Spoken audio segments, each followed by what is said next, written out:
Bienvenue à nouveau. Le professeur Jeffrey Sachs nous rejoint aujourd'hui pour discuter de ce qui semble être le délitement du monde. Merci beaucoup d'être revenu parmi nous. Ce sont des moments dramatiques, il n'y a aucun doute là-dessus, absolument incroyables. Nous constatons maintenant que nous sommes entrés dans la deuxième semaine de la guerre contre l'Iran. Et l'opération de changement de régime ne se déroule manifestement pas comme prévu. Quelle te semble être la stratégie des États-Unis maintenant qu'ils ont échoué dans leur objectif initial?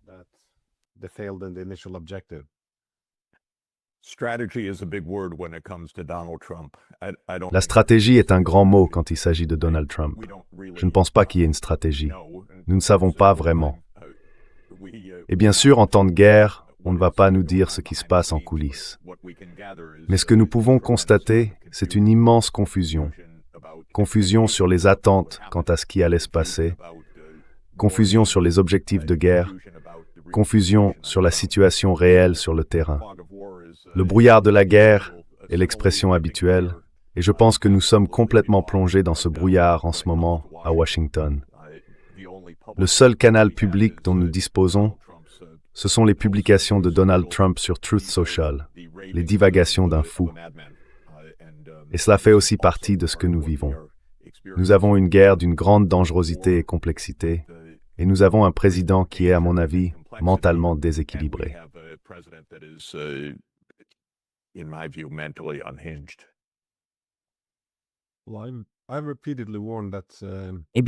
On me met sans cesse en garde contre l'illusion du contrôle de l'escalade, car c'est précisément ce qui pourrait nous mener à une troisième guerre mondiale, étant donné que ce conflit se propage rapidement et échappe largement à tout contrôle.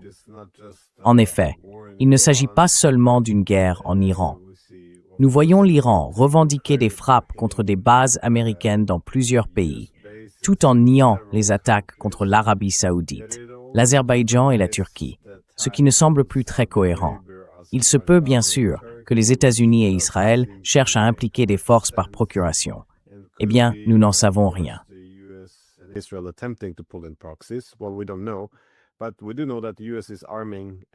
Mais nous savons que les États-Unis arment et recrutent des combattants kurdes comme force supplétive dans la guerre.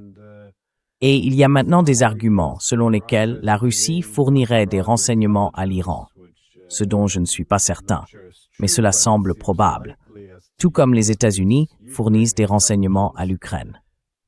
De plus, après les frappes de décapitation contre l'Iran, Moscou subit une immense pression pour rétablir sa capacité de dissuasion face à de nouvelles attaques de l'OTAN, tandis que les Européens parlent d'augmenter le nombre d'armes nucléaires, à la fois en quantité et en les répartissant davantage. Sommes-nous déjà en train d'entrer dans une troisième guerre mondiale?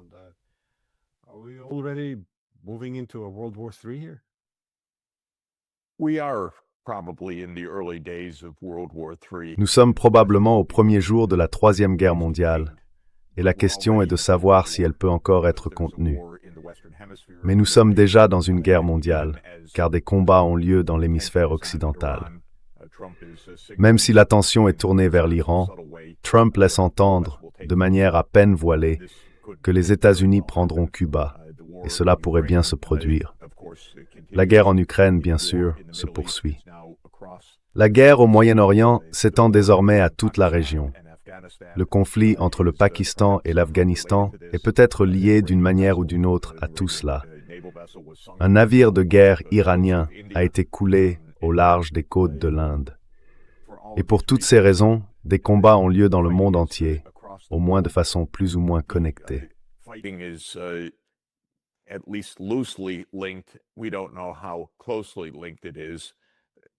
Nous ne savons pas à quel point c'est lié. Une partie de la stratégie américaine semble consister à accaparer et contrôler les marchés de l'énergie. Cela ne fonctionne pas très bien, car les approvisionnements énergétiques sont détruits d'heure en heure. Nous entrons donc également dans une crise énergétique mondiale qui risque d'être extrêmement grave. Comme on dit, cela n'a pas encore été pris en compte par les marchés. C'est la manière habituelle dont les événements mondiaux cataclysmiques sont transformés en jargon financier. Mais le fait est que nous allons entrer dans une crise énergétique d'une gravité exceptionnelle. Cela portera un coup considérable à l'Europe. Cela menacera profondément les pays asiatiques. Cela signifiera probablement une extension de la guerre. Donc, il ne fait aucun doute. Enfin, je ne devrais peut-être pas dire aucun doute.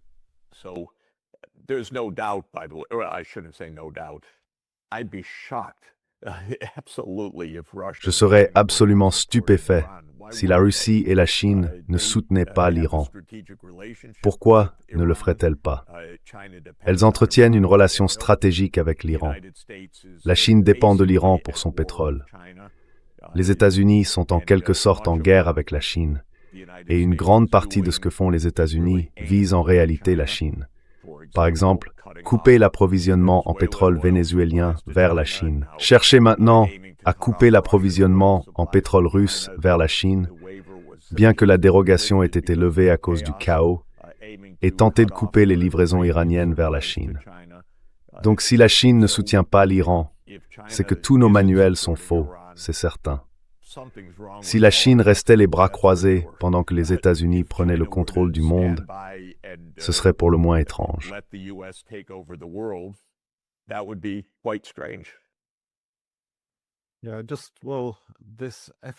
Oui, enfin, cet effort pour prendre le contrôle des marchés mondiaux de l'énergie est très flagrant.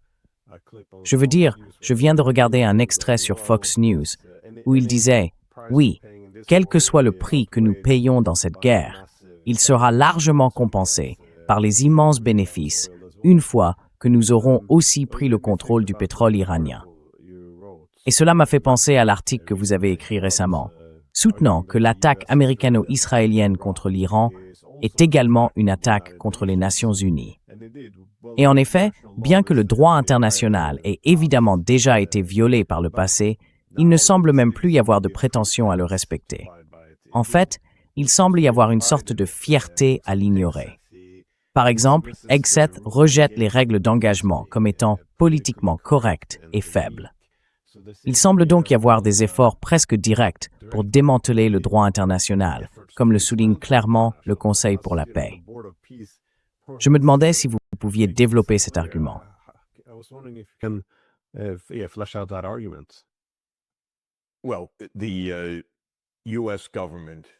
Eh bien, le gouvernement américain sous Trump, mais je dirais plus généralement, bien que de manière spectaculaire sous Trump, méprise l'ONU, veut la détruire, cherche à la tuer à la fois par 1000 coupures et par un coup dévastateur.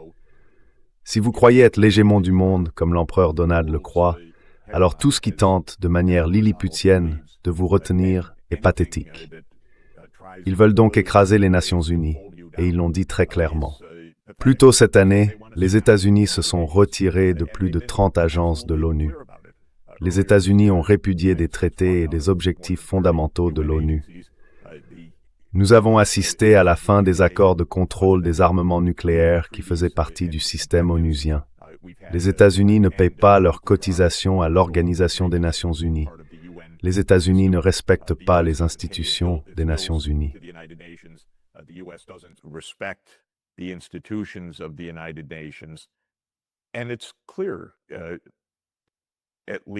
Et il est clair qu'au moins Trump et ce gouvernement américain, et je dirais la CIA et l'État profond de manière plus générale, visent l'hégémonie mondiale, alors que l'ONU représente le contraire de cela. Enfin, peut-être pas tout à fait le contraire, mais elle repose sur la coresponsabilité avec d'autres pays, et les États-Unis n'acceptent pas cela. La coresponsabilité avec qui que ce soit. Ainsi, tout ce qui est fait méprise complètement l'ONU. Et si le sujet est abordé, que ce soit par Hegseth ou par la Maison-Blanche, ce ne sont, comme vous l'avez dit, que de pathétiques politesses dans un monde de puissance.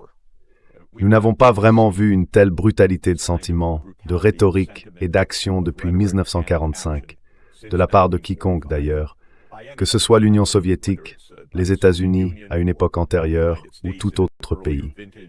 Rien d'approchant.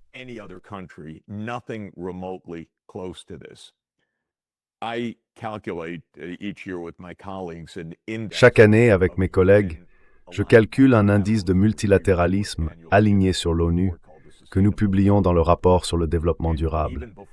Et même avant cette guerre, les États-Unis, de loin, et sans aucune comparaison possible, Glenn, était le pays le moins aligné avec les Nations Unies parmi les 193 États membres en termes de participation au processus onusien, y compris les votes à l'Assemblée générale, où les États-Unis votent presque toujours dans une infime minorité avec Israël, le Paraguay et quelques autres pays, contre la volonté du reste du monde.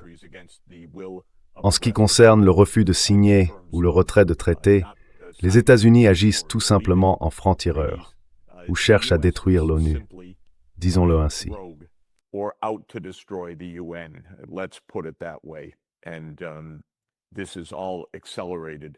Et tout cela s'est accéléré ces dernières semaines.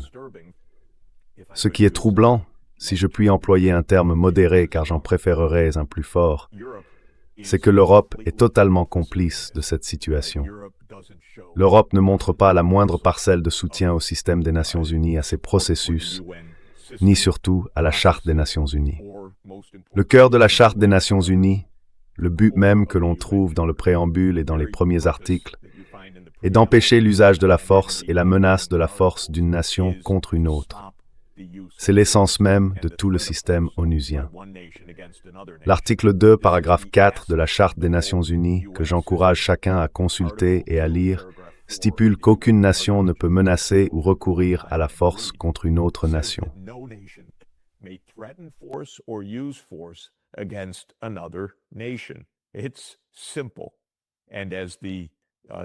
C'est simple. Comme le précisent les premiers mots de la Charte des Nations Unies, il s'agit d'empêcher le fléau de la guerre. Nous avons aujourd'hui un président américain qui croit que les États-Unis dirigent le monde, que la violence est un instrument essentiel pour gouverner le monde, et que si les pays ne se soumettent pas à la violence, ce que Trump appelle la reddition inconditionnelle, allant jusqu'à choisir lui-même le nouveau dirigeant de l'Iran, alors la force continuera d'être utilisée jusqu'à ce que ce résultat soit atteint. Cela s'inscrit dans la lignée d'Hitler, de Napoléon ou d'autres acteurs délirants qui pensaient pouvoir tout dominer. Mais même dans ces cas antérieurs, ils ne croyaient pas diriger le monde. Ils visaient à dominer leur voisinage.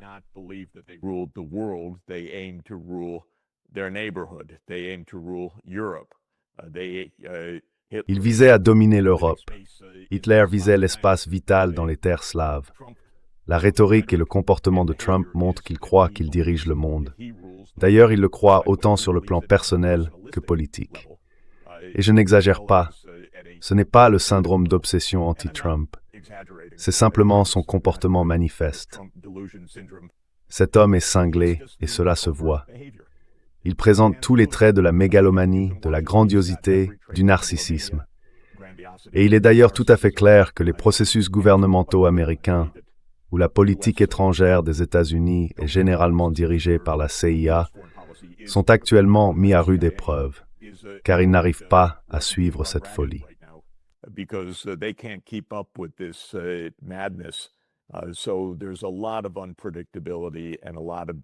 Il y a donc beaucoup d'imprévisibilité et beaucoup de danger dans ce qui se passe, car nous avons un mélange de grandiloquence américaine qui est un trait profond des États-Unis. C'était vrai sous Bush Jr., Obama et Biden. Mais avec Trump, cela ajoute à la grandiloquence et au militarisme institutionnel habituel des États-Unis une illusion de leadership à l'échelle personnelle. Nous le savons par l'histoire. Ce n'est pas la première fois. C'est toutefois la première fois à l'ère nucléaire. Nous n'avons jamais connu une situation de ce type à l'ère nucléaire. Et je dirais que le monde est dans une situation plus dangereuse qu'il ne l'a jamais été. Point final.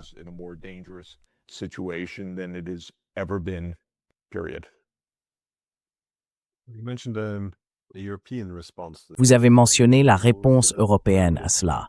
Et nous voyons que l'Allemagne essaye de se positionner comme le principal soutien de Trump, espérant presque explicitement que cette obéissance sur la question iranienne sera récompensée par un engagement américain plus profond dans la guerre en Ukraine. et aussi que les États-Unis ne fassent aucune concession en faveur de la paix en Ukraine. Pendant ce temps, le Royaume-Uni et la France cherchent désormais à entrer dans la guerre de manière plus directe. Et cela, bien sûr, s'inscrit dans le contexte où Macron affirme que la raison pour laquelle ils ont besoin de plus d'armes nucléaires, c'est que pour que la France soit en sécurité, elle doit inspirer la crainte. Il en va de même pour l'Europe. Elle doit être crainte. C'est le chemin vers la sécurité, n'est-ce pas? Comment comprenez-vous cela? C'est très différent du projet de paix que vous savez, j'enseignais encore à mes étudiants il y a seulement 15 ou 20 ans.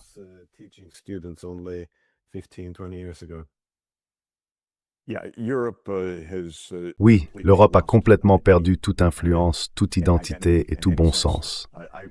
Je dirais que tout comme l'ONU est en train de mourir, le projet de l'Union européenne ne parvient pas à se concrétiser en matière d'autonomie stratégique. Le projet européen se désagrège en devenant un vassal des États-Unis. Nous avons la direction la plus faible en Europe depuis des générations, et encore une fois, la pire direction allemande en particulier. Or, l'Allemagne est la clé du projet européen. Si l'on pense aux chanceliers allemands, j'en ai connu plusieurs, si l'on pense à Willy Brandt, Helmut Schmidt, Helmut Kohl, Schröder ou Merkel, c'étaient des personnalités. Ils étaient aussi des gens corrects.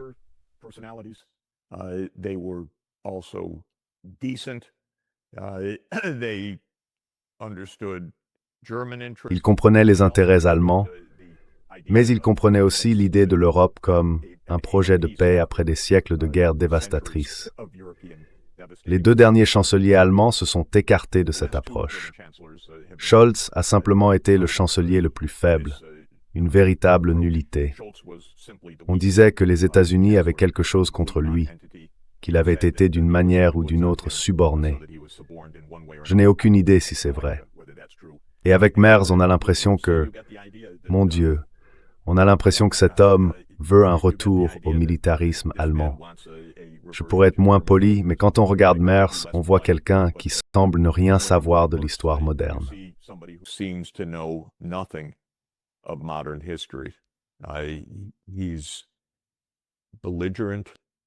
Il est belliqueux, ignorant, un mélange de servilité envers les États-Unis d'un côté et de bellicisme de l'autre.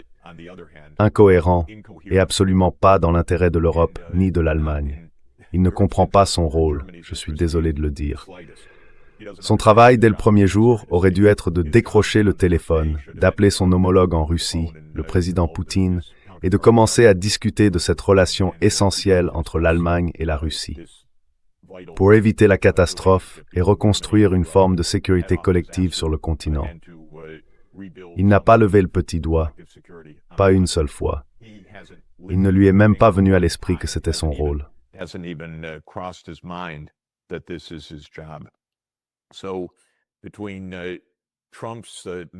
Donc entre la folie de Trump et la servilité de l'Europe, c'est vraiment un spectacle extraordinairement déprimant.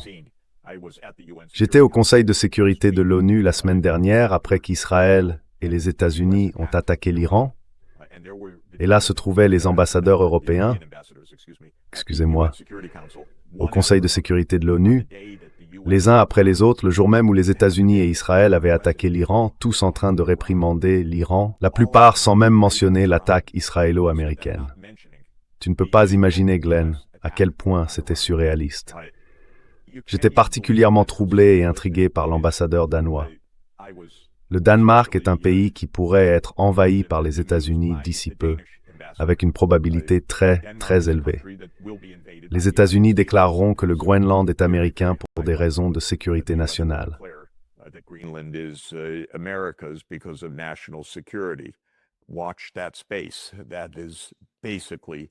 Surveiller cet espace, c'est pratiquement en cours en ce moment.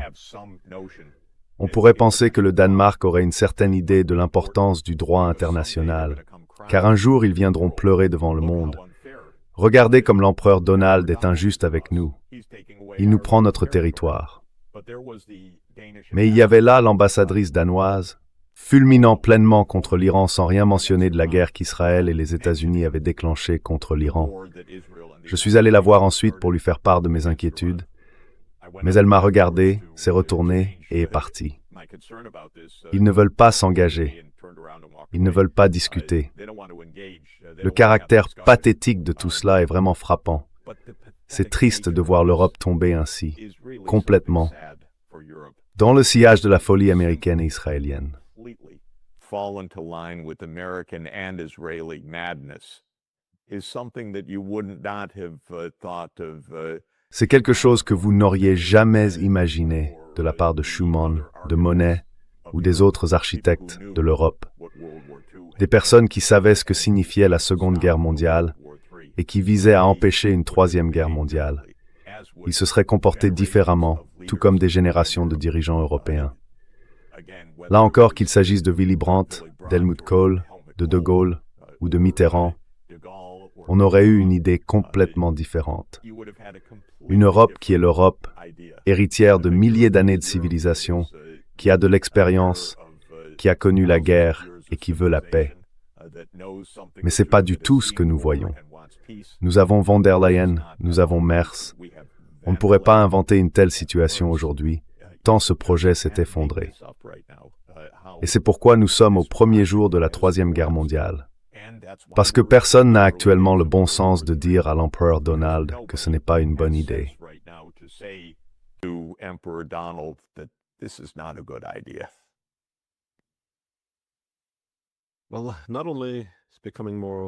Eh bien, non seulement cela devient de plus en plus belliciste, mais nous voyons aussi, comme dans de nombreuses guerres, que l'état de droit s'affaiblit. Je voudrais vous demander comment vous percevez cet affaiblissement de l'état de droit et de la séparation des pouvoirs. Car encore une fois, contrairement à l'Europe continentale, les États-Unis ont de fortes traditions de démocratie et de séparation des pouvoirs. Je pose la question parce que la démocratie et la liberté ne prospèrent généralement pas en temps de guerre. Comme nous l'avons vu pendant la guerre froide, ce n'était pas non plus une période favorable au libéralisme. En période de menaces extérieures, les gouvernements développent souvent des tendances autoritaires. Et cela dure maintenant depuis plus d'une décennie.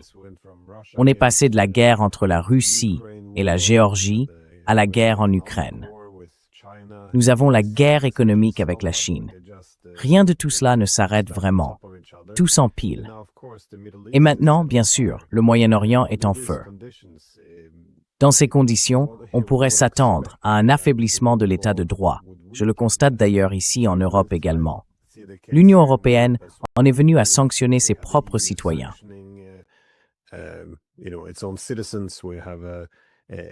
Toute dissidence ou critique des guerres menées par le gouvernement est en somme assimilée à « alors vous êtes du côté de l'ennemi et vous serez punis en conséquence ».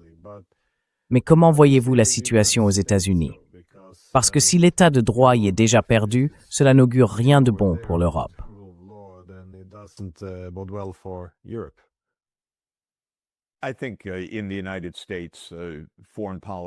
Je pense qu'aux États-Unis, la politique étrangère est depuis de nombreuses décennies entre les mains de la CIA, qui en est le principal acteur. Et la CIA est pratique, car elle peut opérer dans le secret le plus total. Elle agit à travers un réseau de soi-disant agences de renseignement. Mais ce ne sont pas vraiment des agences de renseignement. Ce sont des armées officieuses. Cela est vrai depuis de nombreuses décennies. Surtout si l'on considère que, dans le gouvernement américain, la politique étrangère est essentiellement une politique impériale de choix et de changement de régime. Trump ne fait que dire tout haut, et de manière plus extravagante, je dois le dire, ce qui a longtemps été la politique des États-Unis. Trump, en raison de sa personnalité, déclare qu'il choisira le prochain guide suprême de l'Iran. D'accord, c'est plutôt stupéfiant.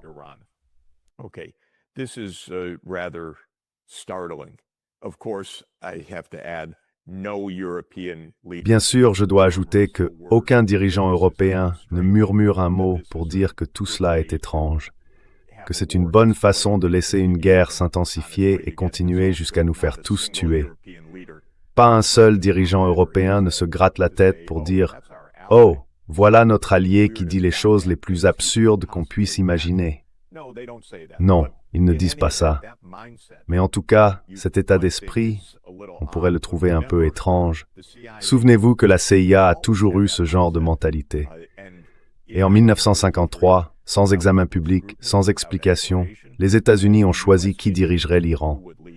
Ils ont installé l'État policier qui a renversé un gouvernement démocratique en 1953, et les États-Unis ont soutenu cet État policier jusqu'en 1969, quand, ô surprise, le peuple s'est révolté contre lui alors que le dirigeant de cet État policier mourait d'un cancer.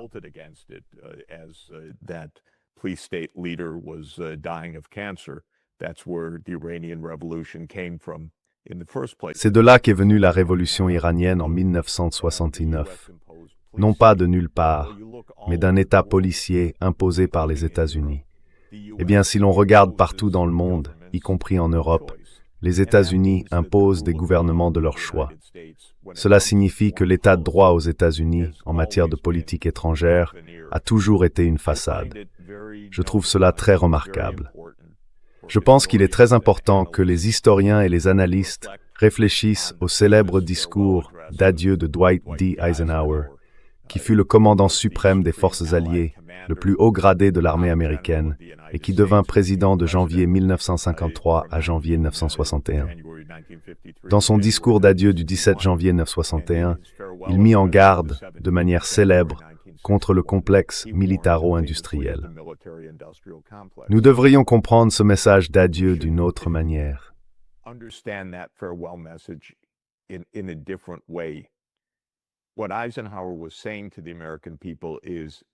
Ce que disait Eisenhower au peuple américain, c'est que c'était déjà arrivé. Nous vivons déjà dans un État militaire, les institutions gouvernementales ont déjà été fondamentalement affaiblies. Je pense que Glenn, et tu sais, sans trop nous écarter du sujet, mais je pense que les preuves sont assez accablantes que la CIA a tué Kennedy en 1963. Et ce n'est pas une remarque provocatrice, ni une théorie du complot ou autre chose. C'est dit dans un but explicatif. Aucun président américain depuis Kennedy ne s'est opposé à l'État sécuritaire. Johnson a annulé toutes les initiatives de paix de Kennedy, et chaque président depuis a essentiellement suivi l'agenda de l'État sécuritaire américain, y compris Trump, des gens sympathiques comme Obama, qui est arrivé au pouvoir puis a supervisé plusieurs opérations de changement de régime.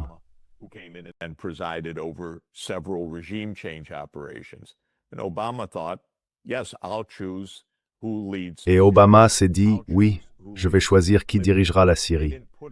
Je vais choisir qui dirigera la Libye. Ils ne l'ont pas formulé ainsi. Ils avaient des manières. Trump, lui, n'a pas de manières. Trump a de la grandiloquence. Mais c'était la même chose. Obama et sa collaboratrice, qui est maintenant ma collègue, Victoria Nuland, ainsi qu'Hillary Clinton, également ma collègue à l'Université Columbia, et je le dis avec intérêt, ont décidé qui dirigerait l'Ukraine. En février, ou plutôt probablement fin janvier 2014, Victoria Nuland a été interceptée par les Russes lors d'un appel téléphonique sur une ligne ouverte avec l'ambassadeur américain, parlant littéralement de qui dirigerait l'Ukraine. Et elle a choisi un homme nommé Yatsenyuk, qui est devenu le dirigeant après le coup d'État.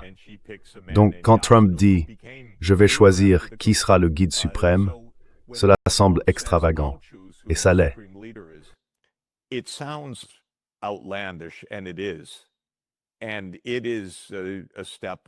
Et c'est un pas vers la Troisième Guerre mondiale.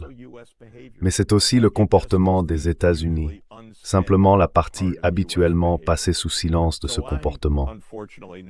Je ne suis donc malheureusement pas très impressionné par les soi-disant freins et contrepoids du système américain, ni par la Constitution. Nous vivons dans un État militaire depuis des décennies.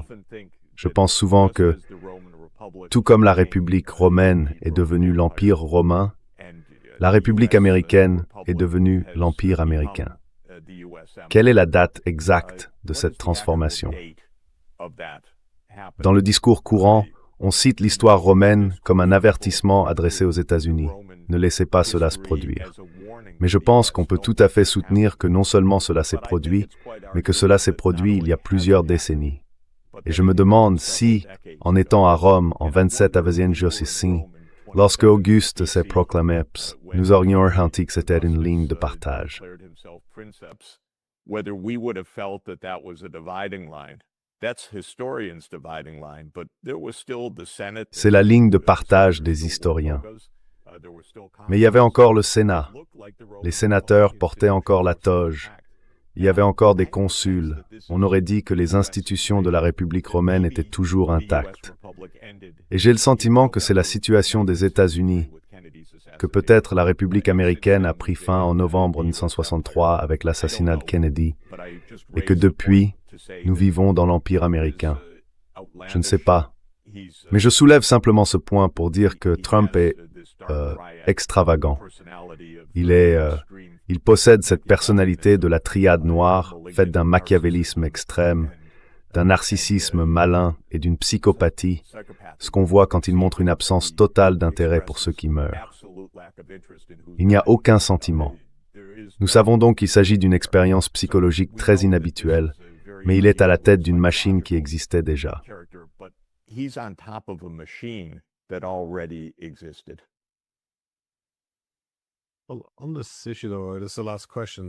Eh bien, sur cette question, c'est la dernière.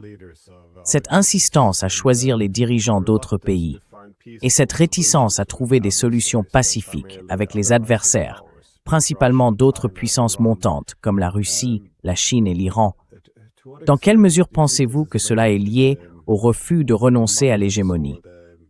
Car les Européens, du moins, ont vraiment adhéré à l'idée, après la guerre froide, d'un ordre mondial fondé sur l'hégémonie collective de l'Occident politique, dirigé par les États-Unis. Je me souviens de tout ce moment unipolaire lorsqu'il a été introduit comme concept par Charles Krauthammer en 1990. Il le présentait comme la répartition du pouvoir, tout le pouvoir étant entre les mains de l'Amérique. Mais il faisait aussi un point dans cet article. Une fois que le monde bascule vers une répartition internationale du pouvoir plus multipolaire, alors nous nous en éloignons, comme s'il s'agissait d'une décision rationnelle que l'on pouvait simplement prendre.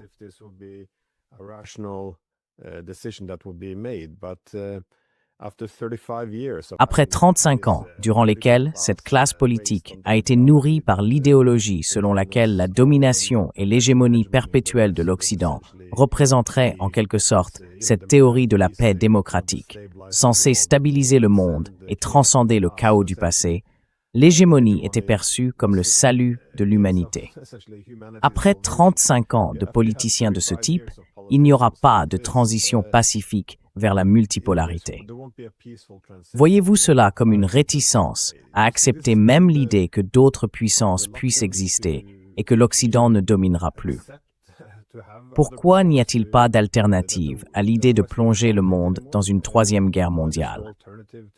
Parce que, vous savez, beaucoup de gens critiquent Marco Rubio à la conférence sur la sécurité de Munich, mais je ne vois pas. C'est essentiellement la même logique que j'entends chez de nombreux dirigeants politiques à travers l'Europe. Pas tous, certes, mais beaucoup.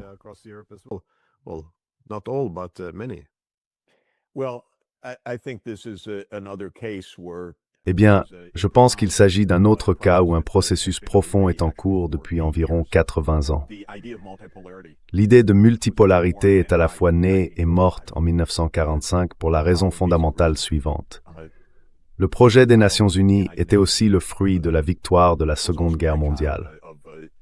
C'était Franklin Roosevelt qui comprenait que lui-même, Staline et Churchill, et, à l'insistance de Roosevelt, Chiang Kai-shek, qui dirigeait une Chine en difficulté et envahie dans les années 1940, envahie par le Japon, bien sûr, devaient travailler ensemble pour vaincre Hitler. C'était une entreprise collective.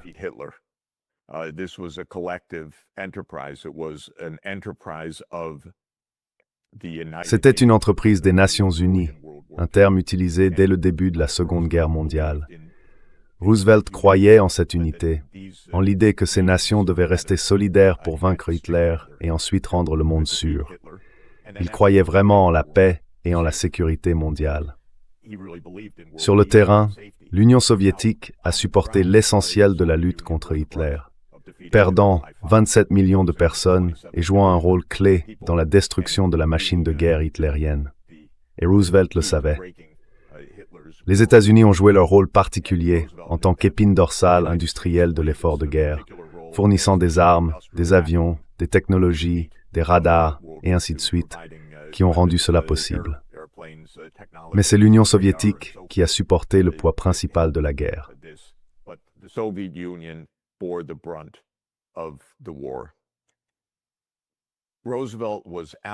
Roosevelt était absolument déterminé à coopérer avec Staline pendant toute la durée de la guerre et en avait les moyens, reléguant souvent Churchill au second plan. Roosevelt n'était pas particulièrement attaché à l'Empire britannique. Il voyait qu'après la guerre, il y aurait de grandes puissances, en particulier les États-Unis, la Grande-Bretagne, la Russie et la Chine. La France fut admise tardivement pour des raisons tactiques. Mais l'idée était que ces pays coopèrent, qu'ils ne se combattent pas, qu'ils ne se bloquent pas mutuellement à l'ONU, mais qu'ils travaillent ensemble pour maintenir la paix mondiale. Roosevelt croyait aussi que les puissances moindres, le reste du monde, devaient avoir leur place. Il était à l'opposé de l'arrogance américaine.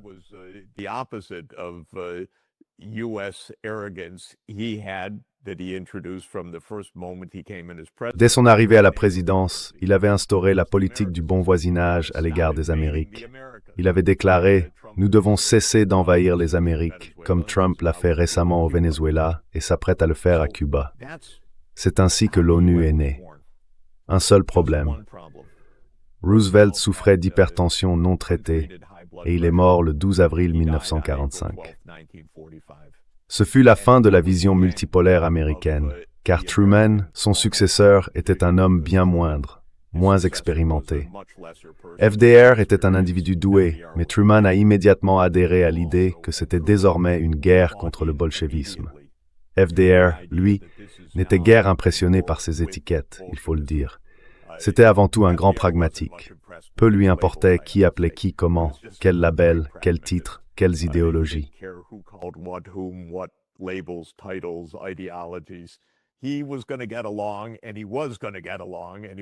Il allait s'entendre avec tout le monde, et il allait être pragmatique. Mais déjà dans la seconde moitié de 1945, c'est pour cela que la bombe a été larguée 2 fois sur le Japon, pour impressionner M. Staline. Les États-Unis étaient désormais en guerre pour le contrôle mondial. L'idée de responsabilité partagée avait déjà disparu de la mentalité américaine. Et cela a été, bien sûr, exprimé de la manière la plus frappante dans le mémo du NSC 68 en 1950, que les États-Unis allaient combattre le communisme mondial pour la domination. Je dis tout cela, Glenn, parce que lorsque l'Union soviétique est tombée en 1991, la folie d'un pays représentant 4% de la population mondiale décidant qu'il dirigerait le monde s'est emballée.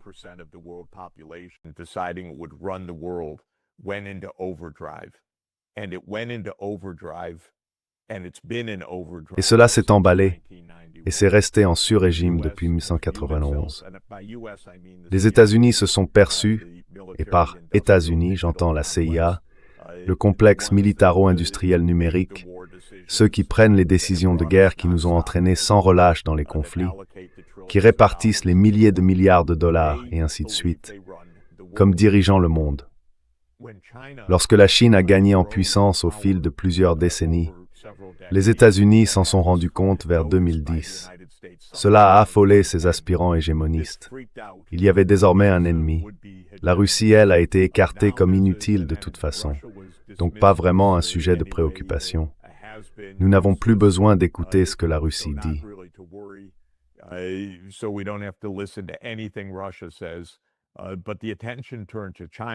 Mais l'attention s'est tournée vers la Chine, et nous devons vaincre la Chine de la même manière.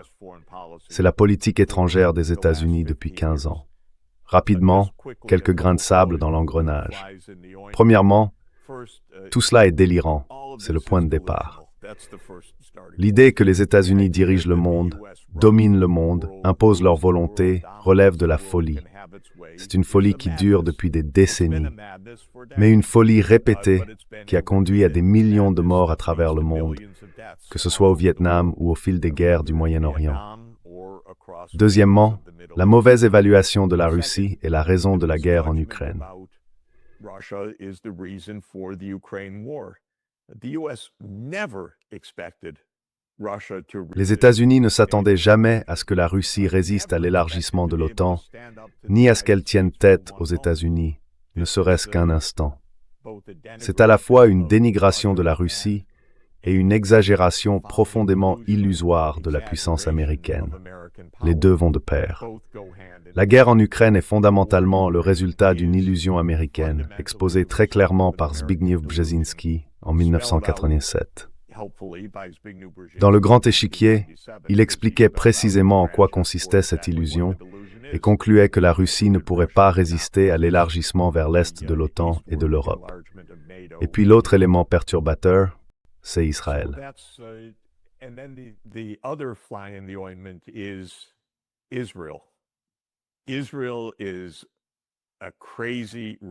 Israël est un État fou et hors de contrôle, dont la moitié de la direction politique reste enfermée dans la mentalité du XX siècle avant Josias, lisant quelques textes du roi Josias et agissant en conséquence. Israël vient de plonger le monde, sinon dans une troisième guerre mondiale, du moins dans une crise économique phénoménale. Le moment, la provocation, tout cela vient d'Israël. Le fait que les États-Unis s'y associent s'explique par la parfaite cohérence avec leur projet hégémonique. Mais c'est Israël, une folie totale. Et à cause de l'influence du lobby israélien aux États-Unis, cette folie n'est même pas remise en question. Excusez-moi, il nous fallait bien un ambassadeur en Israël.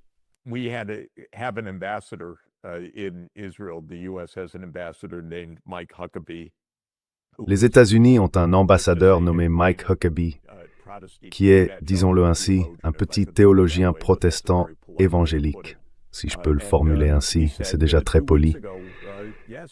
Il a déclaré il y a 2 semaines, « Oui, Israël possède la terre qui s'étend du Nil à l'Euphrate. » Et lorsque Tucker Carlson lui a demandé pardon, il possède la terre, pourrait-il la prendre?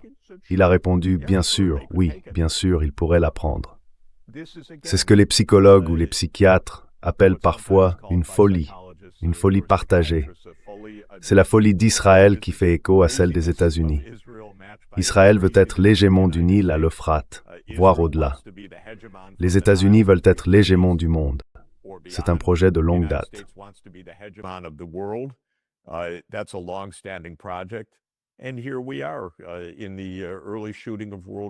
Et nous y voilà, au premier stade de la Troisième Guerre mondiale, à moins que quelqu'un, d'une manière ou d'une autre, se lève et mette fin à cette folie. Ceux qui sont les plus susceptibles de le faire, au bout du compte, sont la Chine et la Russie, parce qu'elles sont mûres, conscientes et pas vraiment ravies de ce projet hégémonique américain. Si l'Inde reconnaissait clairement ses propres intérêts, elle pourrait aussi jouer un rôle majeur dans cette affaire.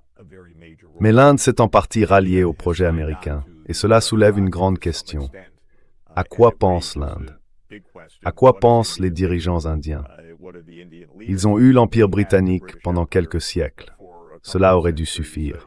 Ils devraient avoir l'instinct de savoir, ne suivez pas l'Empire américain dans ce genre de folie. Oui.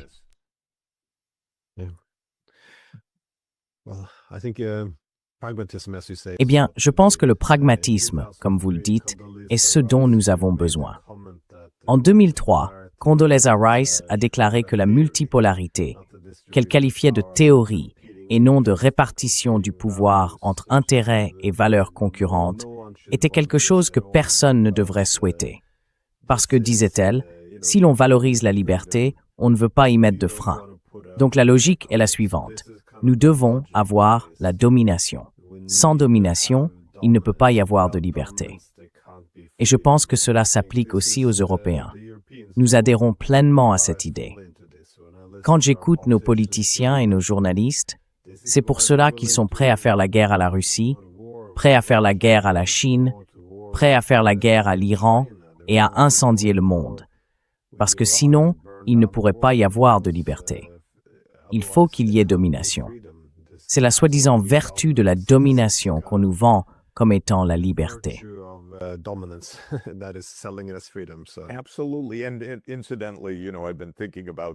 Absolument. Et d'ailleurs, vous savez, j'y ai beaucoup réfléchi, en particulier à l'état d'esprit anglo-américain, parce que la Grande-Bretagne et les États-Unis ont fait le plus de dégâts de cette manière depuis quelques siècles.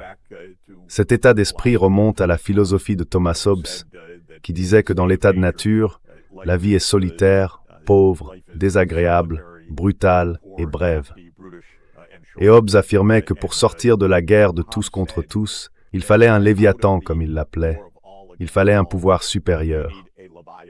C'était sa théorie du gouvernement national, que les gens renonceraient à leur liberté de s'entretuer au profit d'un souverain qui maintiendrait l'ordre, et que tout le monde s'en porterait mieux, puisqu'il ne s'entretuerait plus.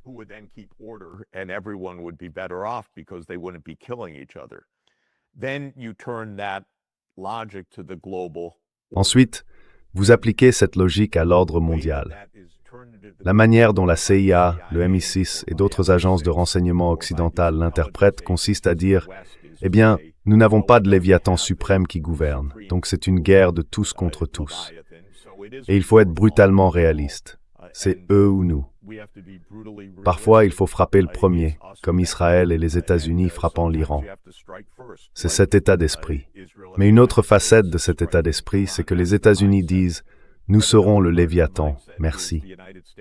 La Grande-Bretagne était le Léviathan au XIXe siècle. La seule façon d'être en sécurité, c'est que nous soyons le Léviathan. En d'autres termes, il ne peut y en avoir qu'un pour diriger le monde, et ce sera nous.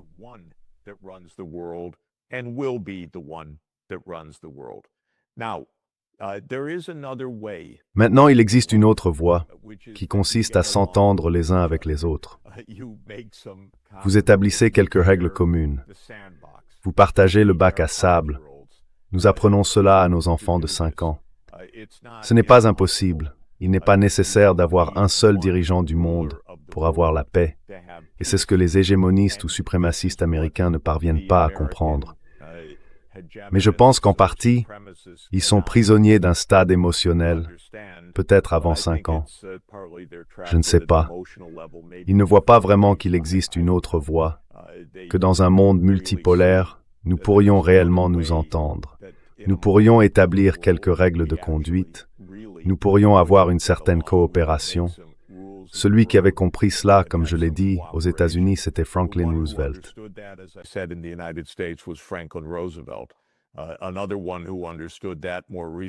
Un autre qui avait compris cela plus récemment était John F. Kennedy. Et il est probable qu'il soit mort parce qu'il défendait cette conviction. Il a été tué de l'intérieur parce qu'il la défendait. C'est donc une lutte difficile et nous vivons un moment extraordinairement dangereux dans le monde. Si cela continue, si M. Trump continue de croire qu'il choisira le prochain dirigeant de l'Iran et que cela mènera à une reddition inconditionnelle, bien sûr, les choses dépendront alors des résultats militaires.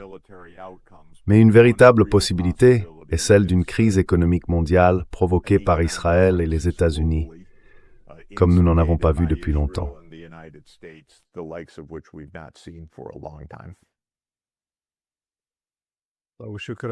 J'aurais aimé que vous puissiez conclure sur une note plus optimiste, mais je vous remercie beaucoup d'avoir pris le temps. Je sais que vous avez une journée chargée à Rome, alors essayez d'en profiter en ces temps périlleux, et j'espère vous revoir bientôt. À bientôt.